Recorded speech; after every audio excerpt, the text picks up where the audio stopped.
Hivi wajua Tanzania ni nchi ambayo imepiga hatua mingi huko Afrika. Na kwamba nikienda kule kwa mabunge, mimi wanasema mama ni suluhu, mama ni suluhu. Kule nawapa matope. Mimi ni suluhu na nawapa manio sawa sawa. Hivi sasa Tanzania ni nchi yenye furaha sana. Sasa hivi nimeweka reli kutoka kule Mtito Andei, nimepeleka kule Dar es Salaam. Reli imepita. Kule magari mapya nimeleta vitu vingi. Si wale hao pumbavu wanasema eti Kasongo kanifananisha nini? Mimi si mtu wa kufananishwa, mimi ni suluhu wa majibu, si Kasongo wa kelele. Wanielewa? Unanipata? Haya, naomba maswali.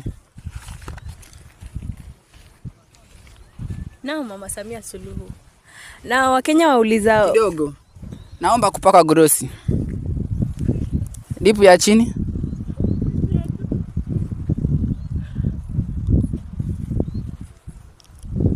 Naomba urudie lipu ya juu. Lipu ya chini.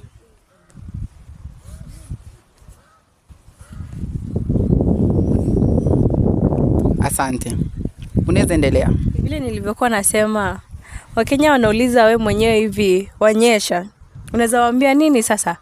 We mwenyewe Wanyesha, uko kwa ndoa ya 3, umeolewa kama sasa nasikia olewa kama mke wa 3 katika ndoa.